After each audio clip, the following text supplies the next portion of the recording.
इस press conference में शिरकत करने आए। मैं ज़्यादा लंबी बात नहीं करूंगा क्योंकि जितना बोलना था बजट के मुतल्लिक वो हाउस के अंदर मैं बोल चुका हूं। मैं बजट के मुतल्लिक बोलने से पहले बिलखसूस अपने फाइनेंस डिपार्टमेंट और फाइनेंस डिपार्टमेंट के साथ जुड़े हुए तमाम अफसरों को इस बजट की कामयाबी पे मुबारकबाद और शुक्रिया पेश करना चाहूँगा। इन्होंने वाकई इसकी तैयारी में बहुत मेहनत की है और उसके साथ साथ महकमों को जिस तरह काउंसिल ऑफ मिनिस्टर्स में मेरे साथियों ने संभाला, इन सबों की कोशिशों का नतीजा है कि हम इस मौके पे पहुंचे हैं। जैसे संतोष वैद्य साहब ने कहा, तमाम मुश्किलात के बावजूद और जम्मू कश्मीर के कमज़ोर माली हालत के बावजूद हुकूमत की मुकम्मल कोशिश रही है कि सबसे ज़रूरतमंद लोगों को हुकूमत के तरफ से एक राहत मिले। कोई बजट अपने आप में एक आइसोलेटेड डॉक्यूमेंट नहीं होता है, ये एक सीरीज़ रहता है हुकूमत के तरफ से। ये बजट भी इकलौता एक अपने आप में डॉक्यूमेंट नहीं है, इसको आपको पिछले साल के बजट के साथ लेके चलना होगा, क्योंकि गवर्नमेंट जो है वो एक सीरीज़ में जो है मेजर्स लेती हैं और इम्प्लीमेंट करती हैं। तो जो वेलफेयर, जो पीपल फ्रेंडली अप्रोच हमने पिछले साल अपने बजट के दौरान उसकी बुनियाद डाली, उस बुनियाद पे अब आहिस्ता आहिस्ता हमने इमारत खड़ी करनी शुरू की। लेकिन एक ज़िम्मेदार हुकूमत होने के नाते ऐसा भी नहीं है कि हम अपने इलेक्शन में किए हुए वादों को एक ही दिन में पूरा करने के लिए जम्मू कश्मीर के ख़जाने पे बहुत ज़्यादा बोझ डालें या बहुत ज़्यादा कर्जा उठाएं या और पैसा कमाने के लिए हम नए नए तरीके अपनाएं। कोशिश की कि जितना है उसी का हम सही इस्तेमाल करें, थोड़ा सा और कमाई अपनी बढ़ाएं, थोड़े से जो हमारे जहाँ जहाँ नुकसान है खासकर बिजली में, हमारी मुकम्मल कोशिश है कि जो हमारे लॉसेस हैं उनको कम किया जाए, जो हमारे रेवेन्यू रियलाइजेशन है उसको बढ़ा दिया जाए, ताकि बचा हुआ पैसा जो है वो लोगों के राहत के लिए इस्तेमाल हो। इस साल स्टेट असिस्टेंस, सेंट्रल असिस्टेंस, ये सैस्की का जो है कैपिटल इन्वेस्टमेंट के लिए special assistance for states for capital investment, ये जो जम्मू कश्मीर पे इस साल से लागू हुआ, जिसके लिए मैं मरकज़ की हुकूमत का शुक्रगुजार हूँ, उससे भी हमें कुछ नए मौके मिले लोगों की खिदमत करने के। लेकिन जैसे मैंने बजट के दौरान कहा और आपसे फिर कहा, ये एक सिलसिला है।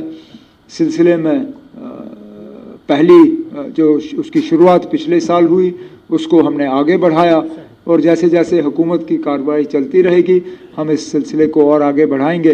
लेकिन शुरू में इतना ही कहते हुए अब मैं डायरेक्टर इन्फॉर्मेशन साहब से गुजारिश करूंगा कि वो इस प्रेस कॉन्फ्रेंस को कंडक्ट करें और हमारी कोशिश रहेगी कि आपके सवालों के हम जवाब दे दें।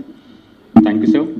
With your permission we now open the सवाल है सर। पहला ये कि कई सारे जो हाइड्रो प्रोजेक्ट्स हैं वो चल रहे हैं जम्मू कश्मीर में, आपको लगता है कि जो केंद्र सरकार ने जो इंडस वाटर ट्रीटी अभियान में रखी है उससे कहीं ना कहीं सरकार को फायदा हुआ है और कई सारे जो प्रोजेक्ट्स जिसमें डिले होता था या जो फंड्स है उसकी कमी हो जाती थी या एक्सीड हो जाता था एक्सपेंडिचर, उसका जो है वो फायदा कहीं ना कहीं सरकार को मिला है उसे एमपीएस में रखने में। दूसरा सवाल sir, can I finish the first one? Otherwise I will not be able to, I might forget the question.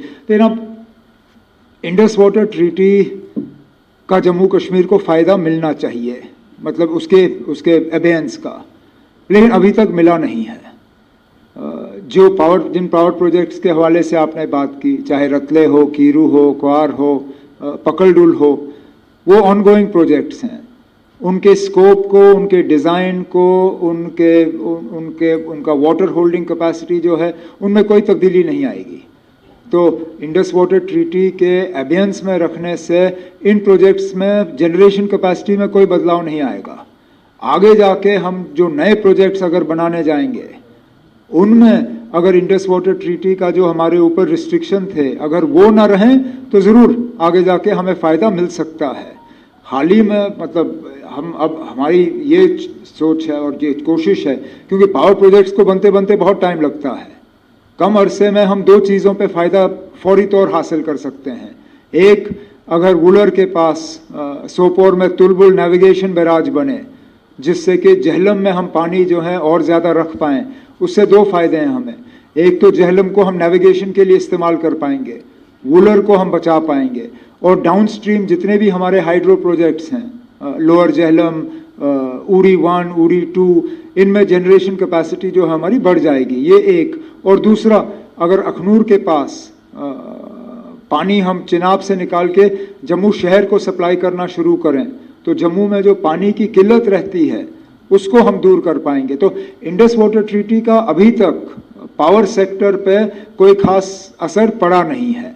अगर फ़ायदा हमें किसी चीज़ का हुआ है तो सास्की का हुआ है। जैसे फाइनेंस सेक्रेटरी साहब ने अपने प्रेजेंटेशन में आपको कहा, जो हम अपना शेयर इक्विटी का इन प्रोजेक्ट्स के लिए देते थे जिनका मैंने अभी जिक्र किया, वो पैसा इकट्ठा करने के लिए हमें थोड़ी सी मुश्किल का हमें सामना करना पड़ता था।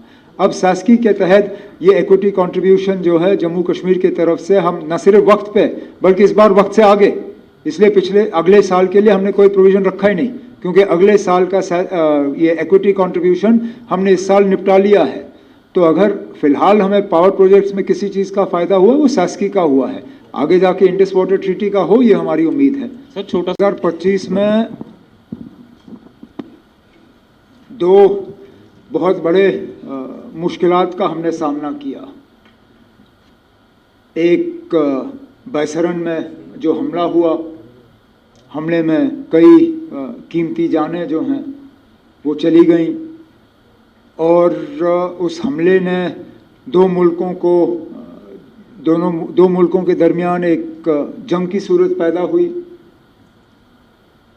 उस तमाम अनसर्टेनिटी के माहौल में कोई ऐसा सेक्टर नहीं है हमारी इकॉनमी का जहाँ पे हमें धक्का ना पहुँचा हो। आप हॉस्पिटैलिटी देखिए, आप इंडस्ट्री देखिए, आप सर्विस सेक्टर देखिए, जिस भी सेक्टर को आप देखें तो जो हम उम्मीद लगाए बैठे थे पिछले साल कमाई की, वो सारा रह गया। तो वो एक मुश्किल दौर था हमारे लिए। और फिर जो साल के बीच में सितंबर अक्टूबर के आसपास जो सैलाब का सिलसिला बना पूरे जम्मू कश्मीर में, लेकिन बिलखसूस जो जम्मू के कुछ इलाकों में बारिशों की वजह से जो नुकसान हुआ, वो भी हमारे लिए एक मुश्किल दौर रहा। उसमें जो मरकज़ ने हाल ही में 1430 करोड़ का एक पैकेज सास्की के तहत परमानेंट रिकन्स्ट्रक्शन के लिए अब जम्मू कश्मीर के लिए ऐलान किया है, अब उन पैसों का सही इस्तेमाल करके हम यहाँ पे रिकन्स्ट्रक्शन का सिलसिला जो है उसको ठीक ठाक आगे बढ़ाएंगे। लेकिन ये दो बड़े चैलेंजेस थे हमारे लिए। उम्मीद करते हैं, क्योंकि पिछले साल जब हम इसी तरह इसी हॉल में पोस्ट बजट आपसे प्रेस कॉन्फ्रेंस कर रहे थे तो माहौल अलग ही था। उस वक्त ना पहलगाम का किसी ने सोचा था तो ना फ्लड्स का।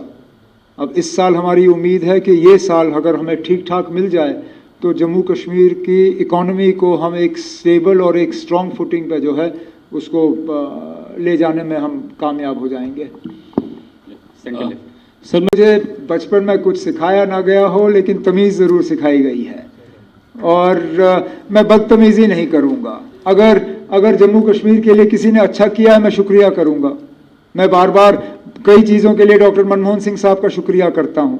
जब मैं 2 सेंट्रल यूनिवर्सिटीज़ के हवाले से बात करता हूँ उनका शुक्रिया करता हूँ। जब मैं 4 लेनिंग ऑफ नेशनल हाईवे के हवाले से बात करता हूँ उनका शुक्रिया करता हूँ। कई चीज़ों के लिए मैं डॉक्टर मनमोहन सिंह साहब का शुक्रिया करता हूँ।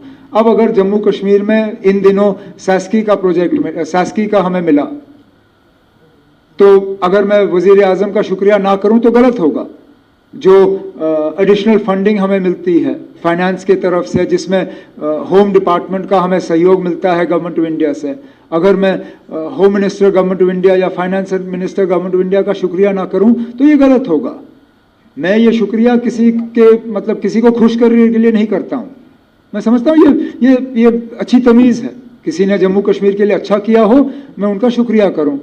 लेकिन ये जो मैंने कहा ये मजाक, क्योंकि करा साहब ने भी थोड़ी सी हमें तुरस देने की कोशिश की तो मैंने भी थोड़ा बहुत उसका जवाब दिया। हाउस में ये चलता रहता है, लेकिन इसमें आप इसको और संजीदगी से मत लीजिएगा।